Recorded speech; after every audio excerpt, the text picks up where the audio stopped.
emergency for the first time in America. This is Jim, and Receiving this message.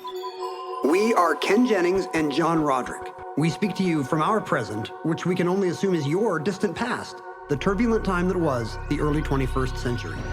Fearing the great cataclysm that will surely befall our civilization, we began this monumental reference of strange and obscure human knowledge. These recordings represent our attempt to compile and preserve wonders and esoterica that would otherwise be lost. So whether you're listening from an advanced civilization or have just reinvented the technology to decrypt our transmissions, this is our legacy to you. This is our time capsule. This is the Omnibus.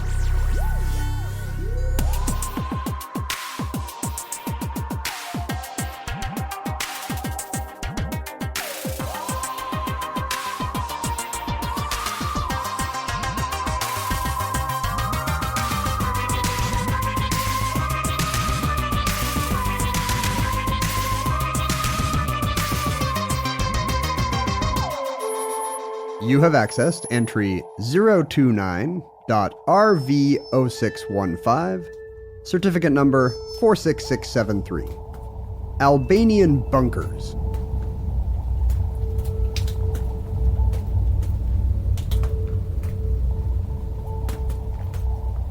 So I've been wanting to talk about the Balkans since we started doing the show.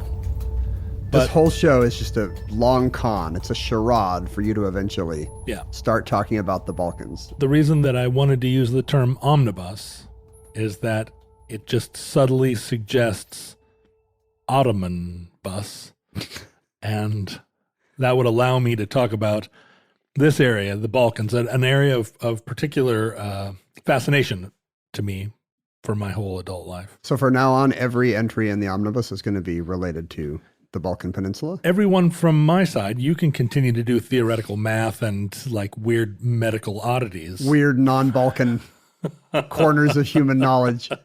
But I'll just be over here talking about all the fascinating history of the Balkans. This is going to make it a lot easier for future listeners who will now only have to listen to every other show. Oh, right. And then you'll be forgotten. They can no. As I become the leader of a future world of like sentient Bulgarians. If Thursday still exists in the future, algae mats, you can spend all day photosynthesizing or whatever it is you do. You've got some time now.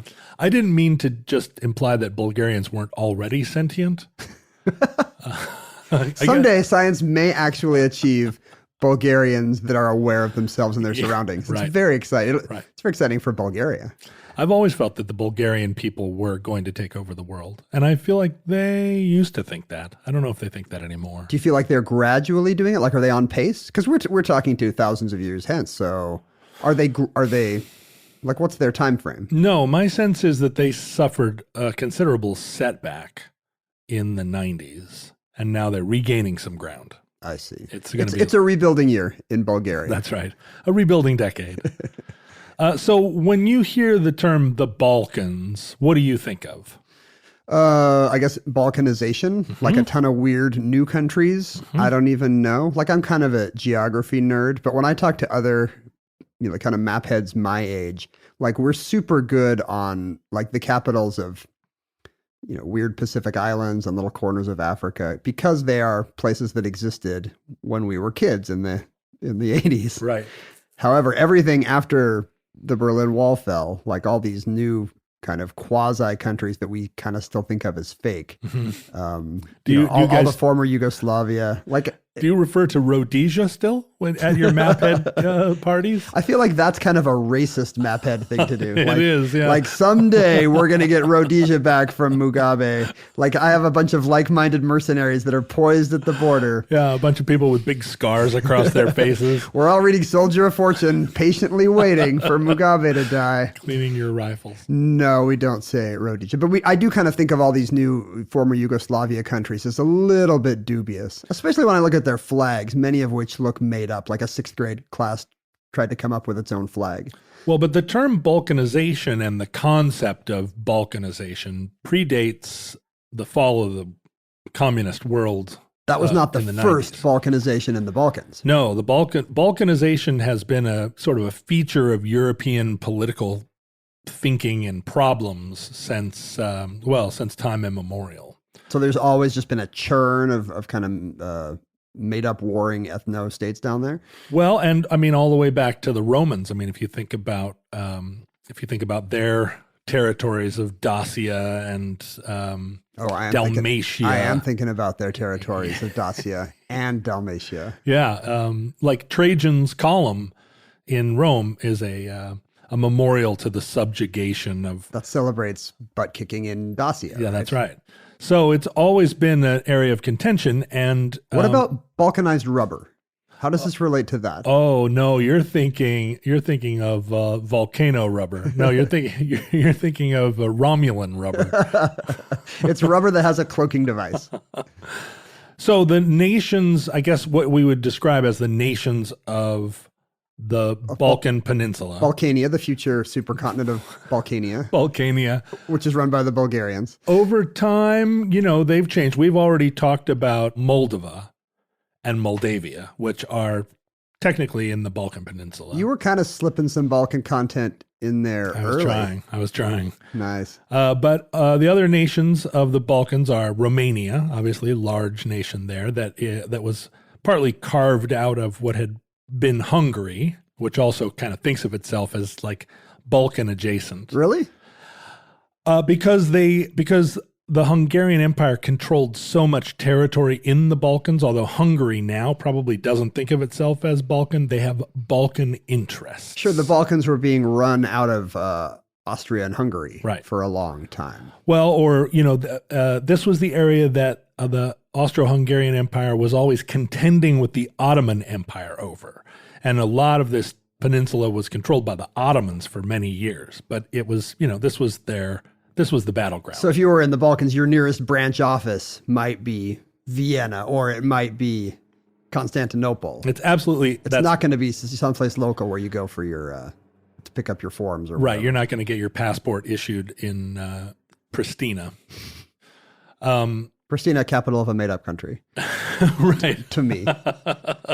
No country that came into existence after 1989 has any legitimacy to me. I know that feeling, and a lot of the energy that drove the wars in Yugoslavia, that energy has been pent up for hundreds and hundreds of years. I mean, thousands of years. Well, hundreds of thousands of years. Let's say millions of years. The Balkans have been in contention, and there are a lot of reasons why. This is the crossroads of where Asia pours into Europe. We think of it as happening there at the Bosphorus, but you have to go through this country to really make the whole transit. And so you have an admixture of all the peoples that occupy all sides of this, Europe, Asia. It's an admixture? And Africa. It is. What to you is the difference between a mixture and an admixture? I think an admixture is a funner way to say mixture. Because like an adverb modifies a verb. Right. So does that mean an admixture is like a mixture of mixtures? An admixture is simply a mixture. Oh. Although... I kind of see where you're coming from now. Yeah, although it's a mixture of like maybe a main ingredient with a lesser ingredient, but that's true of almost every mixture. Well, I'm interested now in which of the ethnic groups of the Balkans you believe is the lesser ingredient. Which of the religious groups? I don't want to... It would be impossible unless we were truly doing a podcast about exclusively the Balkans. I could not describe the whole history of the region. Well, you can every Thursday from now on. That's right. I'm going to try and slip this in. This will be our new Hitler reference. And there was the Hitler reference for this show. Probably not the last. Okay, so when you say admixture from now on, I'm just going to hear mixture. You can. Okay. Yeah. I mean, admixture is the way fancy people talk. I have an ad blocker now. So it just blocks the ad I don't hear off the front of I my don't mixture. see or hear ads of any kind anymore. Well, you'll get the sense of what I mean by admixture when I describe. If I allow you to finish this sentence. That's right. That you started like 4 minutes ago. When I describe the fact that this is a crossroads, that is, the peninsula has Orthodox Christian, and this is large populations, right, of Orthodox Christians, of Latin Christians, and of Muslims. It's the only territory of Europe that has a very large Muslim population. There are like majority Muslim countries in the Balkans in our era. There are. This is an area where there are a lot of Slavic people. The Slavs, which we think of as being sort of Russian, Ukrainian, Northern European, there is a separate family of Slavs that occupied the Balkans, like Serbs and Bulgarians. This is the furthest south that the Slavs got. And they're described This as is the end of the Slav invasion. they're the South Slavs, right? I do have an issue in crosswords where I never know if it's going to be Slav or Serb. Oh, yeah. In the 4 letters. Because they'll give you kind of the same hint, Yeah, right? it'll be like someone from Belgrade, and you'll be like, I don't know. Which one is it? Bite me, Will Shorts. But there are also Magyars, who are the Hungarian people. There are the Romanian people think of themselves as Latin. Right, because their language and probably culture derives from the Romance languages. It does, but they're also, ethnically separate from Slavs. They're not Slavic. They have bullfighting and gazpacho. They don't as much, but a lot of What if people. they have bullfighting but with some Slavic animal? Yeah, it's like it's called boar fighting. Some type of goat or bull, right? Oh, and then of course Greece is a major component of this peninsula too, and the Greeks are, of course, their own culture and their own ethnicity. Inventing democracy and togas and whatnot. That's right. They walk around with laurels on their head for just about, you can get a laurel down there for doing almost anything. They claim to have invented pizza, which kind of bothers me. Because if you ask about it, it'll be like, yeah, we had this bread and it was kind of flat and we put olive oil on it. And I'm thinking, that's not exactly pizza. As we all know, pizza was invented in Chicago. I was going to say New York. Yeah, well, that's what New Yorkers would have you believe. But really, the true pizza is deep dish, Chicago style. I love this non-controversial opinion that we know will be broadly accepted in the future when everyone only eats deep dish pad pizza. That's right. In the future, a deep dish pizza will seem like a flatbread pizza because everything will be in 4 dimensions, right? So this 3-dimensional pizza will seem like a 2-dimensional pizza. I don't think the algae mats will eat deep dish pizza because it'll remind them too much of a family member. When you think about an algae mat, what is it but it's just a Chicago pizza that can photosynthesize? Well, true, but the algae mats aren't necessarily the only life form that might be listening to this podcast. They might be an ingredient? We're speaking to pizza ingredients right now? This is the thing about the future. We have no idea. Like right now, if cows could also listen to podcasts. What an untapped market. Right? Then humans would be listening to them and cows would be listening to them, but humans would be eating cows still. So it would be like... Can you imagine milking a cow and you've both got your earbuds in? You're talking about the podcast? And you take it out and you're like, the dollop, right? And then also the Turkic people. Do you know what a cow's favorite... a cow's favorite How Stuff Works podcast is? Which one? It's a movie crush. That's a sweet reference. To Movie Crush. Yeah. No, it's a reference to Movie Crush. That's one of the jokes. That's the reason that you get the award for funniest guy on the podcast. Are you going to ring the Movie Crush? No, I'm not going to ring the bell. That's like I'm just fingering That's the like bell. a joke your first grader tells you because they read it off a popsicle wrapper. My daughter has started saying, "Do you want to hear a Garfield joke?" And I'm like, "Yeah, sure." And then she tries to recall a Garfield strip that she's read and walks me through it. The good thing is there's not a lot of blocking in Garfield. You don't have to be like, and then... But she does set it up. She's like, Garfield is sitting on a chair. Sitting in frame right. Yeah, Garfield is laying on the grass. John enters, stage left, panel left. Odie our arrives. Left, panel right. Odie's tongue is out. And I'm like, I'm with you. Keep going. Exeunt pursued by Nermal. But so this area, and the Balkans also, it should be noted, are incredibly mountainous. And the mountains are divided among all of these countries. Every country has a mountainous region. Good for them. And there's also the Danube River, which is one of the major rivers of Europe, a navigable river for much of its length. And it also is it's separated by a pretty narrow sea from Italy, which has a long history of meddling in the region. Seafaring peoples of Venice and whatnot. Right. Getting into mischief in the Balkans. Greece, not far from Egypt. There's also a lot of Egyptian influence throughout time. So you can see why we say Balkanized or the Balkanization of something to mean a kind of crazy division of it that is contentious. They're close to pretty much every nation that was a superpower for thousands of years. Right. But never managed to get one of their own. Sorry, Bulgaria. And also being handed back and forth, occupied, et cetera, et cetera. And in the 20th century, there was probably the longest period of a stable Balkan peninsula. The Balkans are the place where World War I arguably started with the assassination of Franz Ferdinand. The band. By the assassination of the band Franz Ferdinand, people said, look, pick a time signature. You start a time signature, finish it out. Don't move it around halfway through. It's too confusing to people. R.I.P. Franz Ferdinand. So You're talking about the stability of the Balkans. The stability of the Balkans. And at the beginning of the 20th century, the Balkans were still, there was still an Ottoman Empire. It was still at loggerheads with the Austro-Hungarian Empire. On the way out, but it's easy to say that in hindsight. But it was clearly in decline. And so much in decline that the Balkan states during that period sort of banded together in an uncomfortable alliance with one another, and actually, without Austro-Hungarian help, waged an independent war of independence. The war was independent, and it was also a war of independence against the Ottomans. They were operating independently of superpowers, of major powers. I see. It's a homegrown, it's a little crowdfunded rebellion against the Khan or the Shah or whatever they had, whatever the Ottomans had. Yeah, but it wasn't like a revolution. These countries, the Ottomans had such a shaky grasp of power that these countries were able to sort of self-identify as nations. Hunker down in the mountains and hope they were left alone. And they drove the Ottomans out. So, they drove the Ottomans out, but it was not a Hungarian or Austrian effort. So there wasn't like this influx of an occupying army, although the Austrians thought of this as their sphere of influence.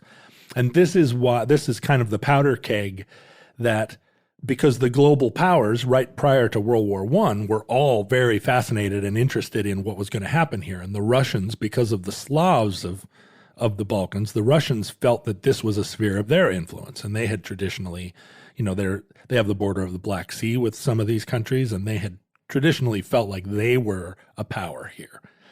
And you had the Greeks and you had the Italians who believed that the whole Dalmatian coast was their sphere of influence. There are reasons why World War I started in this location. So during World War I, it was also kind of the beginning of an awareness of socialism globally. This was the period when the Russian Revolution happened, and socialism as a theory was beginning to be put in practice in people's imaginations, and then ultimately in the Soviet Union, the formation of which happened there at the end of the war. It was like your college freshman year, but all over the world. Right. People were kind of dabbling in socialism for the first time. Right. What's going to happen here? And can we pull this off, kind of thing? Spoilers, they did not. They did not. Although, short term, it looked okay. Yeah, and, who knows? Maybe there will be a socialist government here in the United States in the next couple of years when Bernard Sanders runs again. Fingers crossed. But what happened in the Balkans? Well, in the Balkans, during the period between the wars, between World War I and World War II, there was a lot of confusion about how these nations were going to be governed, what the nations were going to be. And an area there on the Dalmatian coast, along the Adriatic Sea, the nations that face the Adriatic Sea are, Italy obviously has one side of it. And then along the other side, you have Slovenia, you have Croatia, you have Bosnia and Herzegovina, you have Montenegro, you have Albania and Greece. Bosnia's got just 12 miles of it. Right. Croatia kind of Adriatic blocked it out. Yeah, Croatia is an interesting. It's sort of like a horseshoe shaped country, and they really managed to get all of that coast. We just want the beaches, basically. And all of those countries represent what the people there think of as not just a nationality, but of a people. And they're different ethnically and religiously from one another. Like I say, there are Latin Christians, there are Orthodox Christians, there are Muslims.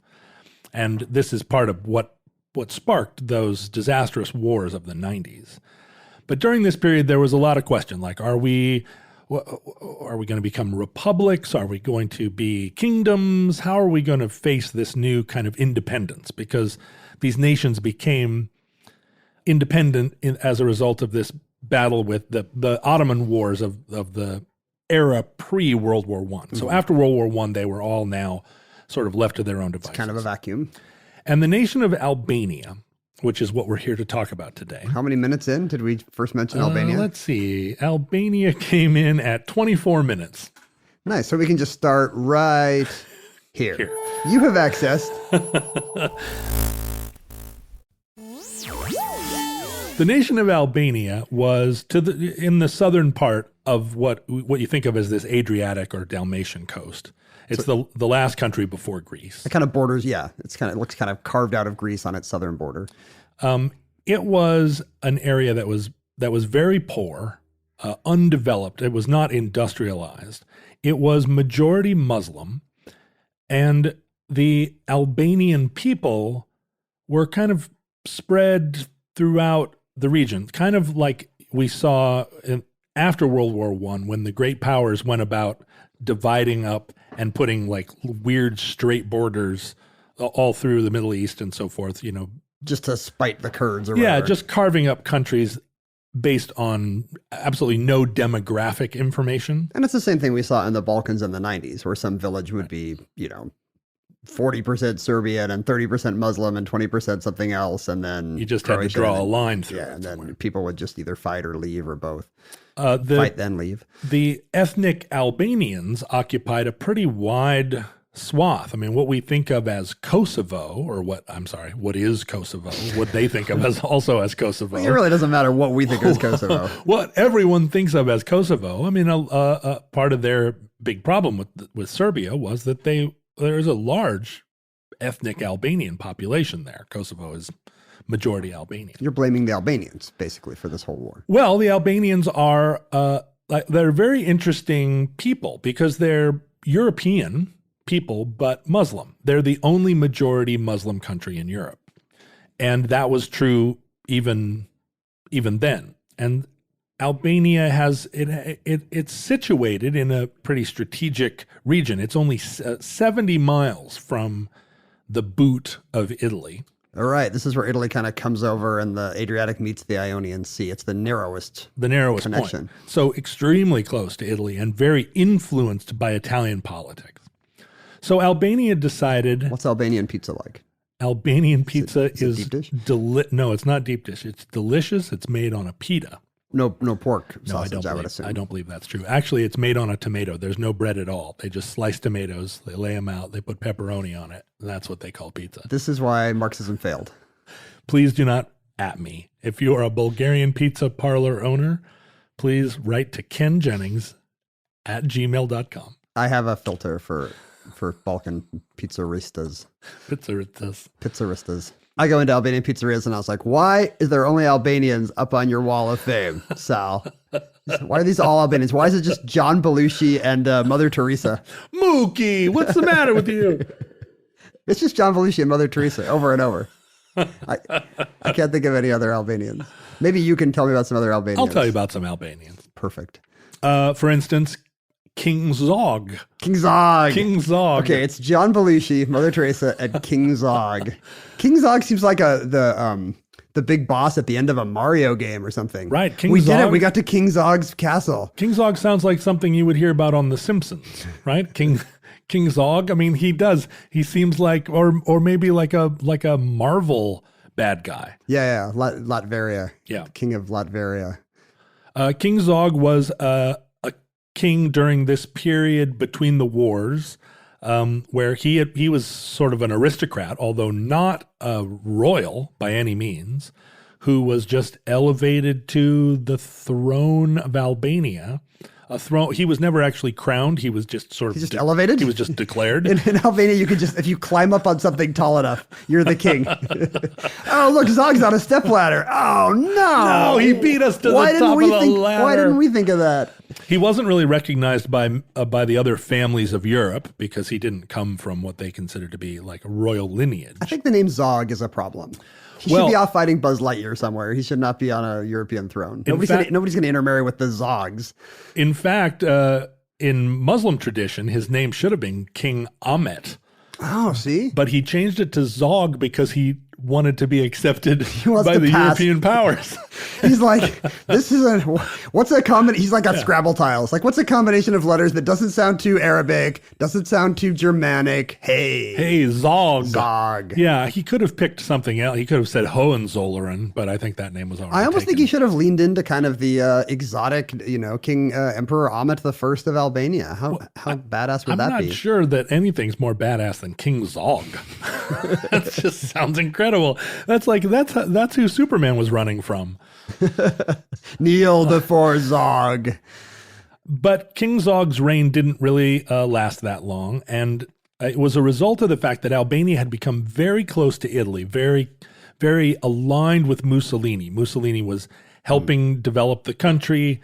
Italy was a major customer of Albanian exports, agricultural exports. And so Zog is kind of, he's on board with the fascism, or he's not into it? He is. He feels like, he was not a completely illiberal king, but he was not, he was a king. He wasn't Bernard Sanders.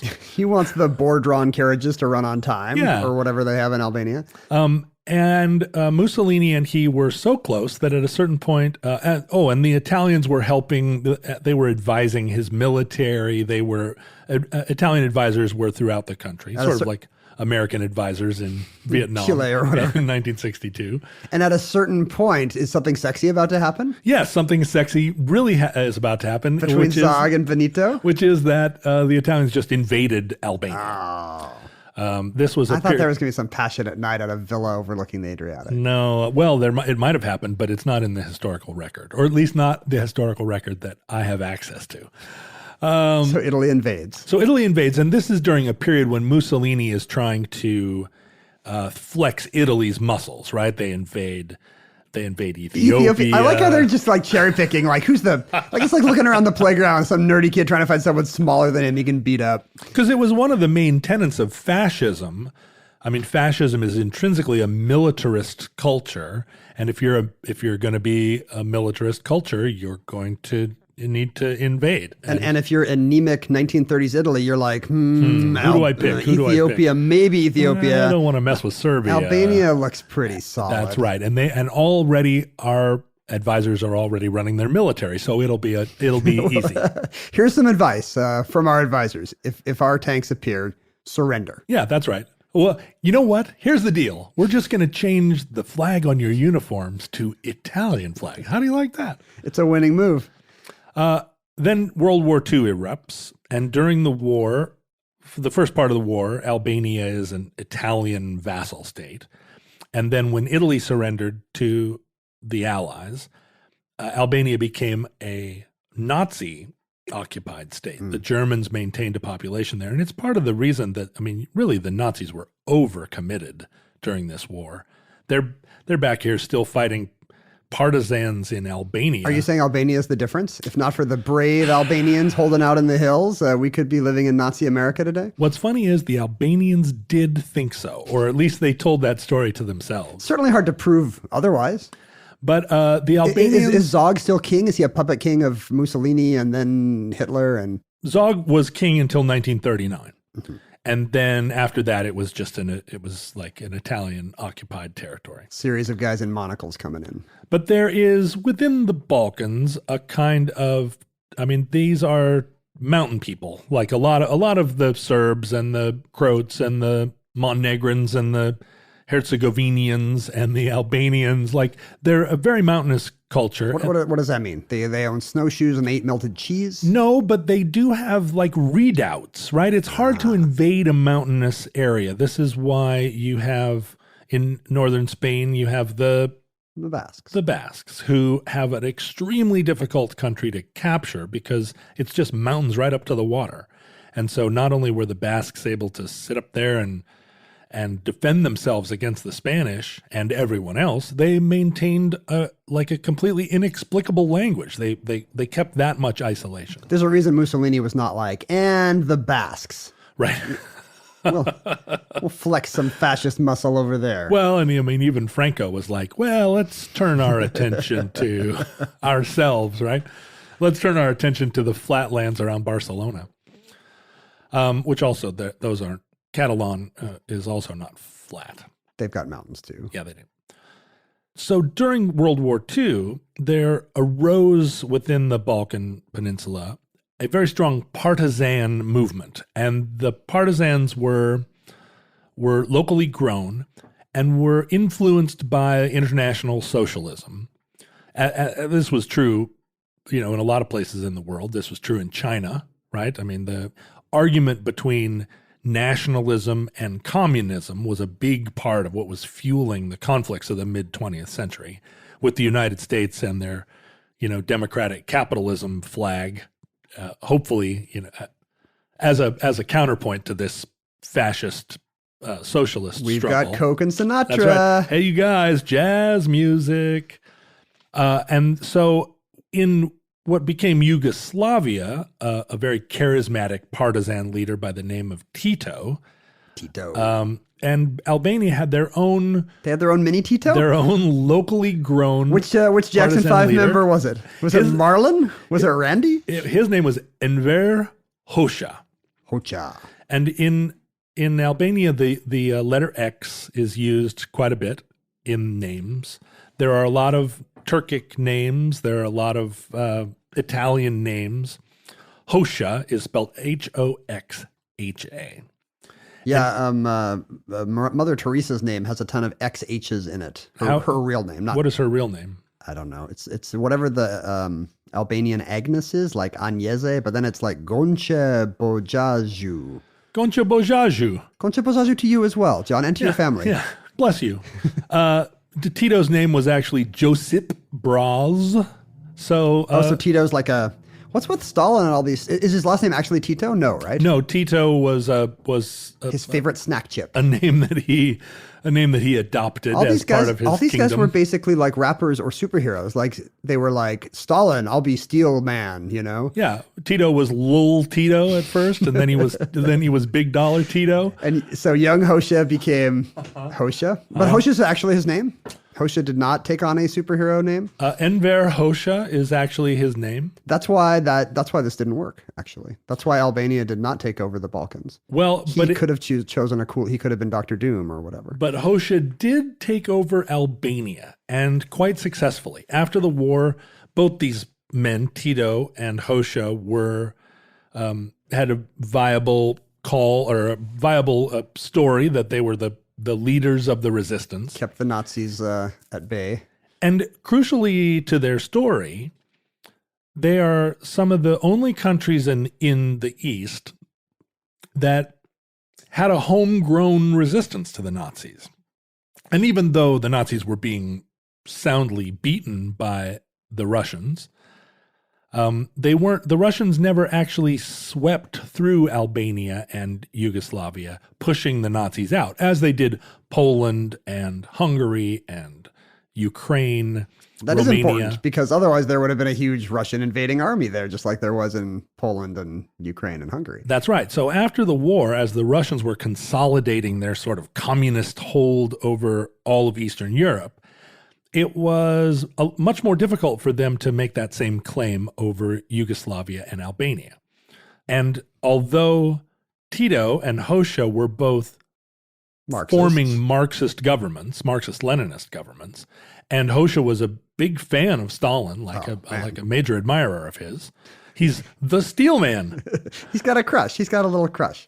They also formed a kind of independent bloc there, not entirely in the Soviet influence, and difficult to access still, and still sort of oriented not entirely to the West, as we say when we're using great English, great grammar. They were oriented not entirely to the West. They were occidented, more to the point. And they also were Muslim, which was a different, or there were a lot of Muslims also within the territory. Well, that's tricky because atheism is often an element of Marxist-Leninist revolution. It is, but culturally, they were in touch with factions from other worlds other than being completely oriented toward Central Europe or toward Russia. I propose that we call Stalin's government the Soviets, and we call these guys the Soviets. These are the Soviets. Because they've got the connection to Allah, to the West. That's right. They're, maybe they pray 5 times a day. They've got soul, but they're not soldiers. They were, in fact, soldiers. And they formed, both Tito and Hoxha formed kind of cult of personality governments. But they were, and this is something that, I think history is still arguing about, but Tito and Hoxha were both modernizers. I mean, Hoxha took Albania from being a completely agrarian and poor country. Sheep in the mountains economy, kind of a place. Right, to a fully industrialized country with 98% literacy and roads and railroads throughout the country and at least initially, a powerful industrial base. Tito did the same. You're really kind of in the tank for this Kim Il-sung of Europe here. Well, the story takes a wild turn. Oh, okay. But Tito actually pulled off a kind of miracle, which was that he kept Stalin at a distance and kept Yugoslavia together, which this incredible this made-up country of just a polyglot and polyfaith, which they had named for their worst car. Well, they named the car after the country. Oh, but Yugoslavian means all the Slavs. Oh, is that where that comes from? Mm-hmm, together, and that so a Yugo car just means all the. Yeah, I guess it means together. I'm going to drive my Alba. It's together Slavs. Pan-Slavia. But he oriented himself between the West and the East. So Yugoslavia, I'm talking about Tito now. Yugoslavia was the one communist country in Europe that had free travel with the rest of the world. He maintained friendly relations with United States and with European countries. Yeah, I remember in the 80s people would shoot low budget movies there. Sure. Because it had all the cheap labor of a communist economy, but you could actually get the permits to send in a Western film crew or business team or whatever. And it looked like Europe, right? I mean, it had European people on the streets and it was a European country. We can't afford Copenhagen or Vienna, but guess what? Tito's into it. Ljubljana is going to be the new spot, and that's a wonderful city. A lot of these cities are truly international, very cultural cities. I can't even pronounce Ljubljana. Much less visit it. It has a lot of L's and J's. LJ is the XH of Slovenia or Slovenia. Slovenia, yeah. But the cultural crossroads of these places also, makes a very architecturally vibrant. There's a culinary vibrancy. The people of the Balkans were very sophisticated in a way, although also very. I don't know if you've ever watched a war movie that takes place like Force 10 from Navarone or whatever, where there's an awful lot of people with knives clenched in their teeth. There's a story that when a baby is born in the mountains of this region, that the first thing they do is put a knife in its crib, just as like a way of saying, pick up the knife as soon as you can. Yikes. You're going to need this. If the baby does not pick up the knife, is he the Dalai Lama? No, they leave the knife in there. Babies that don't cut themselves to death. I want to train my baby to be the kind of partisan that like flashes coded lights to the offshore frigate or submarine or whatever. That seems a lot safer. So I'm going to put in one of those lamps that you can kind of open and close at night instead of a knife. Does that sound okay? I'm going to put a speak and spell in there. So the baby, learns like to speak and spell. That's kind of what we do in our country. That's our tradition. So both these dictatorial leaders who arguably were practicing a kind of enlightened socialism, which was atheist and pro-woman, pro the kind of socialist equality that was one of the selling points of socialism through this period. They maintained an independence from either NATO or the Warsaw Pact. They're playing both sides. They're playing both sides. Tito was sort of the founder. he was the founder of the non-aligned movement of the mid-20th century, where all these countries like Egypt, found a place as a collective group of nations that weren't part of either sphere, where they gained a certain amount of bargaining power by uniting with one another. I don't know if we've said this on the show before, but the usage third world, which is still sometimes used for the developing world in our time, is a remnant of this time when those were the non-aligned nations. The first world was the West, the second world was the Warsaw Pact, and then you got miscellaneous. That's you right. You got your junk drawer. Sorry, MISC. sorry, Egypt and Argentina or whatever. Well, and when you think about one of the strangest features of that era was the period where Syria and Egypt, two countries not connected at all by any border or even by touching, I guess Israel is the country that touches them both. Famously. They formed a country called the Pan-Arabic United Arab Republic, even though they're not united at all. No, and they weren't politically united except for like the 3 days that they agreed to be a single nation. My theory is it's Alaska's fault.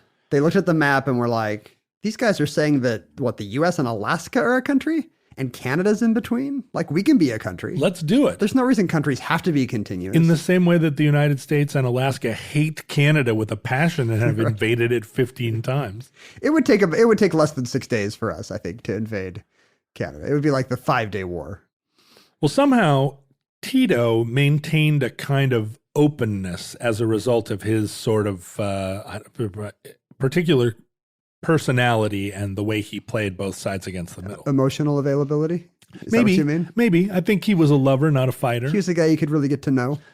But Hoxha sort of went a slightly different direction as a dictator.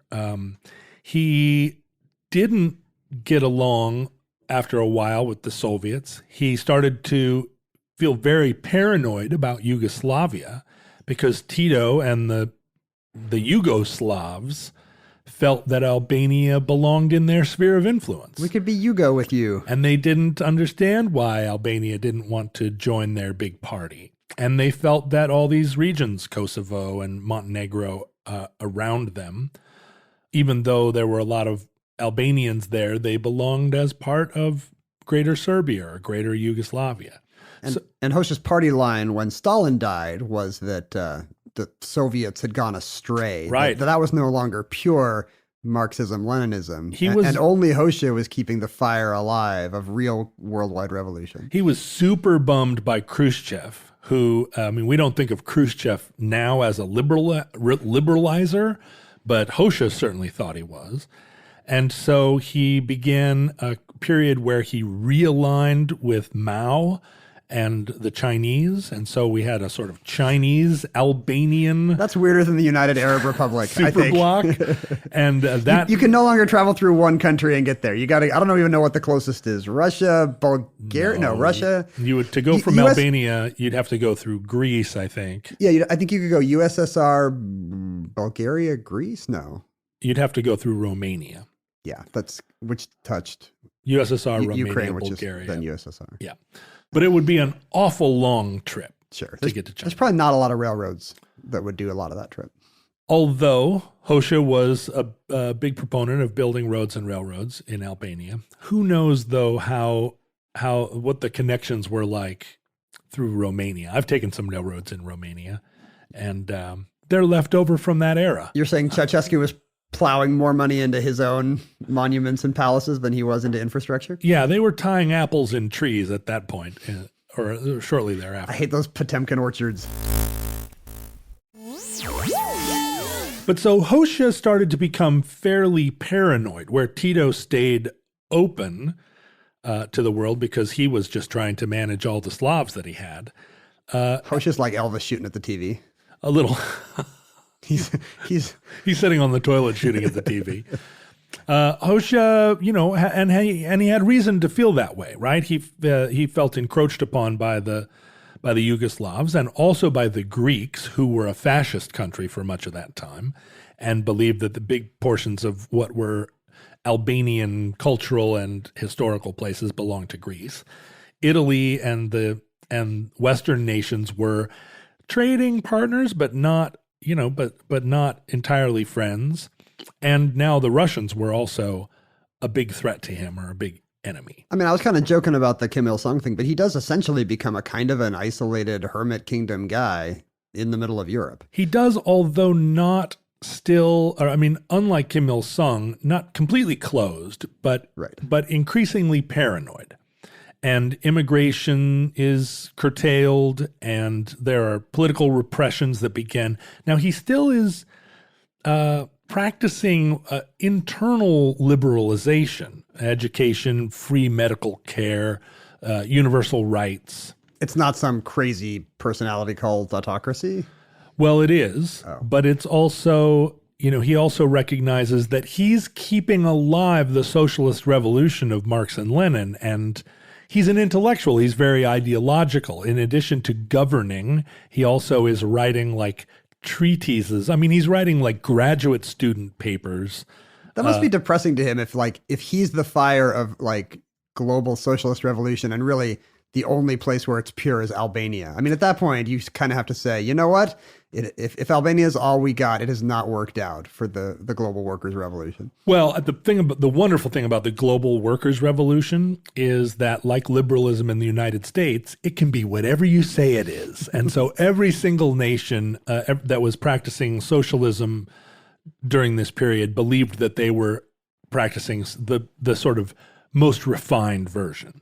And they would have big meetings of all the socialist countries, the Comintern, where they would all get together in a big room and all, bang their shoes on the table and flags flying all over the place, sort of arguing about who was part of the movement, what their version of the movement was. It almost sounds like a literary movement or whatever, or artists, modern art, where everyone's like, I'm the only one actually doing constructivism. And truly it was that.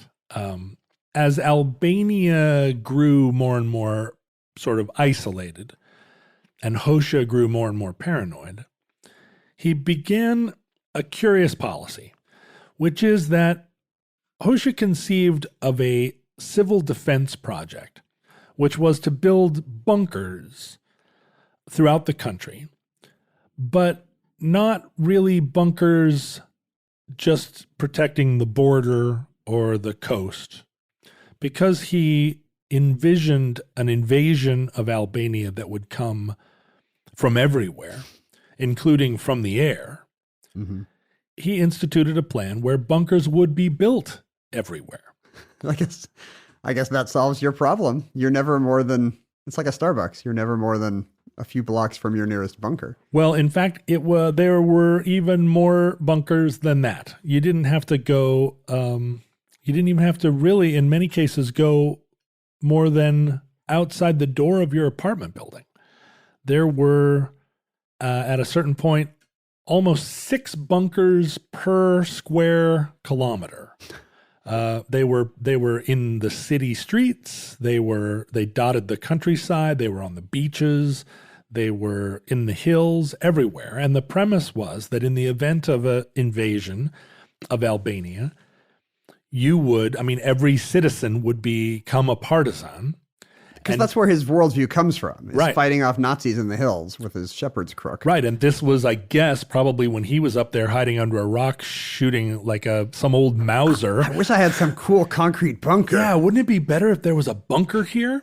And the bunkers were domed because he'd seen firsthand that a dome basically reflects bullets and shells.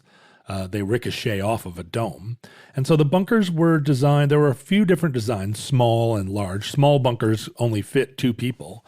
Large bunkers actually were kind of big enough to be a command center. It seems like it's going to be hard to organize this revolution if there really is one of these for every 3 or 4 Albanians. Well, for a large portion of this period, the larger bunkers, which were sort of central bunkers, were actually manned 24 hours by Albanian military.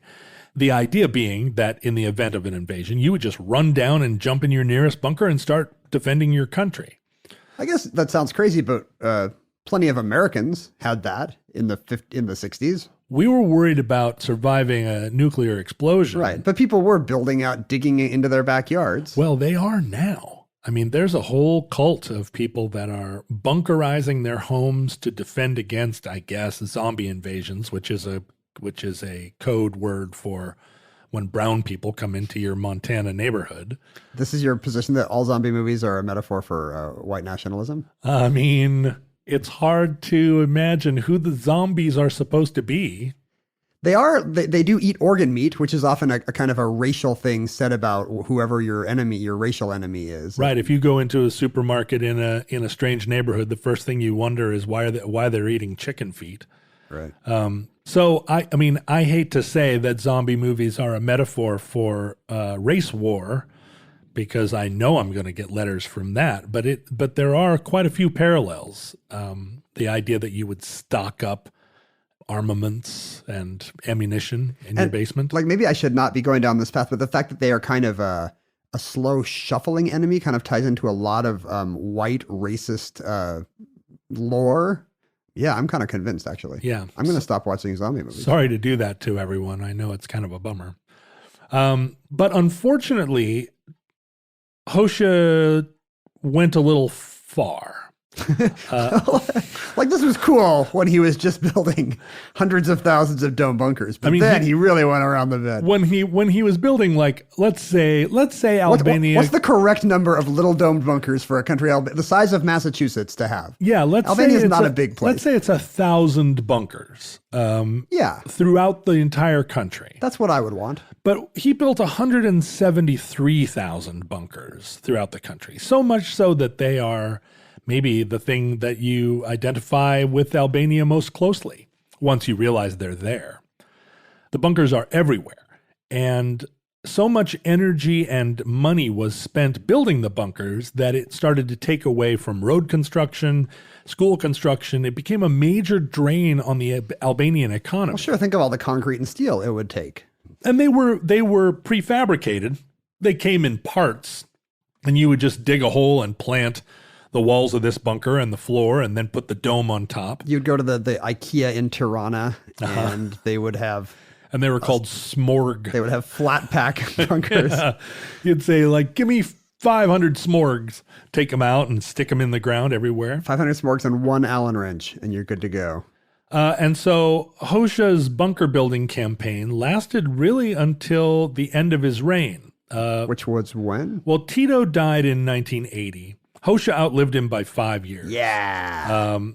And Albania, throughout much of my young life, was widely regarded as the poorest country in Europe. And that was partly because over time, the industrialization of Albania slowed. His paranoia also limited the number of markets that Albanian goods and services had to... Pretty much just China? Had to coordinate with. Well, then he fell out with Mao. Oh. After the Maoism fell out of fashion, even in China, he decided that Maoism was no longer a viable form of communism. And actually, there was a form of communism known as Hoshianism that was adopted by other nations. He was such a philosopher of communism that he became a kind of leader of non-allied Marxist-Leninism. So if you're in a Marxist movement in Tunisia or something, you might be a Hoshianist? A Hoshian, yeah. So Albania did not continue on the path that initially seemed so promising. They declared themselves the first truly atheist country in Europe in the late 60s. What did the Muslims think about that? Well, that's the thing. I mean, he believed that the religious strife between the Latin Christians and the Muslims was a big part of the problem of the Balkans, and it turned out he was right, because the wars that followed the dissolution of Yugoslavia were largely religiously and culturally motivated. But so at the end of his, I mean, he died in 85, and the Eastern Wall fell in 91, 89 to 91. I'm glad he didn't live to see that. Yeah, that would have been pretty depressing, although things were getting pretty depressing by the end, even by the end of his life. Do you think he was one of these personal luxury guys like the Kims who just had yachts full of caviar and Hennessy? No, he did not seem to be someone who was particularly skimming off the pot. He he still believed fervently in the socialist revolution until the end. But he was also against Western bourgeois decadence. So am I, and I'm not an Albanian puppet. I know. Well, you live such an austere life.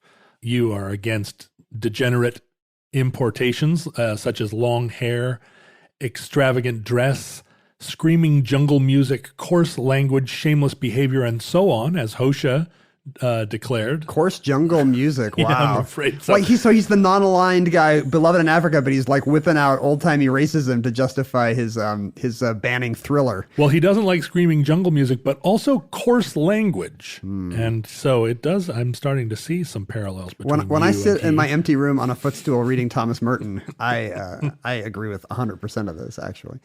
Anyway, at the fall of the wall, Albania was the poorest, and I think the word then was the most backward country of Europe. And people had continued to practice Islam during this long reign. At one point during the 60s, they would serve in Albanian schools. They would serve on Ramadan or on Lent. They would intentionally serve forbidden foods in the schools, and if you didn't eat the food, you would be denounced as a heretic, like pulled out, and you're still practicing your religion, damn it. Wow. Hoshi was making Muslims eat bacon at school. Yep. We do know one thing about Albanian pizza. It does have pepperoni, I guess. Yeah, well, and they'd serve beef during Lent. I mean, there was a lot or on Fridays, I guess. That seems right. Beef on Fridays? It's more of a tradition than a dogma, I think. But it's where the Filet-O-Fish comes from. Did you know that? McDonald's introduced a fish sandwich because sales were down in Catholic areas on Fridays. And all their Boston franchise owners were like, we need a fish sandwich. Oh, good. That was smart of them, the Filet-O-Fish. So after the immediate dissolution of Albania, there was one last unfortunate story, which was that during the early 90s, the new government of Albania encouraged people in the country to invest their money in Ponzi schemes, which were endorsed by the government. People who... they didn't put it that way, right? They weren't like, please invest in these Ponzi schemes. No, they really believed, the government believed that, well, they believed in Ponzi schemes. They saw these promises of large returns, and they had no... Did some other bigger country talk them into it? Like, you need to be your own boss, Albania. I want you to come aboard my business plan. A lot of them were homegrown. I mean, these weren't just Nigerian phishing emails.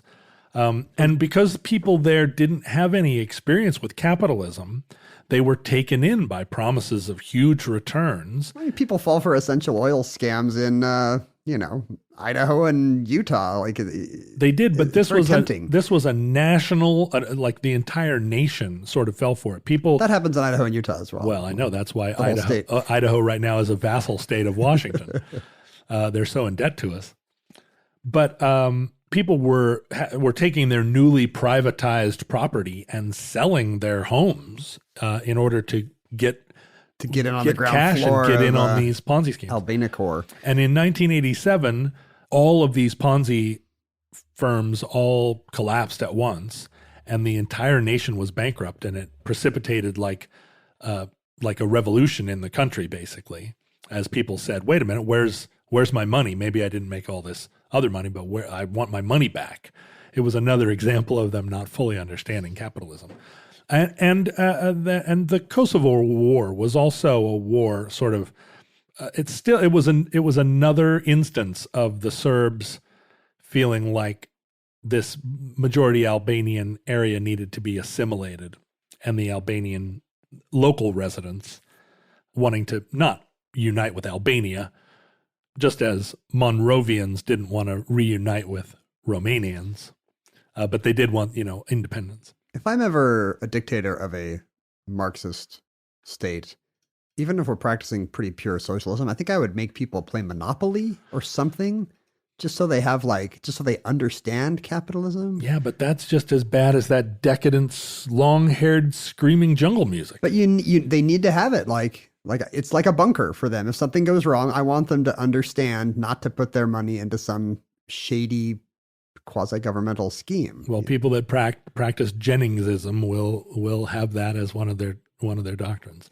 But Did the bunkers survive? so the bunkers, through all of this? the bunkers did survive. They're very difficult to eradicate. That's kind of the point of a bunker. Yeah, they're essentially like some kind of overall wart infestation in the country. I understand that Hosha wanted them to be tank resistant, and so he actually stood inside one and had a tank roll over it. And sure enough, I think I might have sent my vice Hosha. But The bigger bunkers now are being turned into housing because there's always been a chronic housing shortage in Albania, partly as a result of spending all this money and effort building bunkers. It took away a lot of money from apartment building efforts and housing construction. I would just turn them all into Wi-Fi hotspots. Well, the big ones are actually big enough for a family to live in. The small ones could be Wi-Fi hotspots, except I think now they all have standing water in them and smell like urine. That's true of a lot of Wi-Fi hotspots in Manhattan. Well, it's true of every single highway underpass in Washington State. They're saying it would cost 800 euros a piece to get rid of them. And obviously, if there's hundreds of thousands of them, that adds up pretty fast. It sure does. Albania, no country would be able to just write a check for that. But it's really ridiculous. Like they are in the middle of all these agricultural areas where your tractor has to kind of plow around them. And they're in the cities. I mean, if you visit Albania, they are an inescapable feature of the landscape, both rural and metropolitan. Did you see the story about the ones on the beaches? I guess in Albania in the summer, one sad thing that happens is that tidal currents form around the beach bunkers at high tide, and they create these treacherous riptides and whirlpools that will pull people under. Oh my goodness. In 2008 alone, 5 people died in bunker-related maelstroms, which is probably more lives than were ever saved by the actual bunkers when they were in service. I think the number of lives that were saved was exactly 0. So we're now at a net negative. Thanks so much, Hosha. And that concludes Albanian bunkers. Entry 029.RV0615, certificate number 46673, in the omnibus. Futurelings, we certainly hope that social media to you is like Albanian bunkers, just an empty shell dotting the countryside used by no one. Just a bunch of genital warts that you have, it's very expensive to eradicate. They just keep coming back like genital warts, I hear.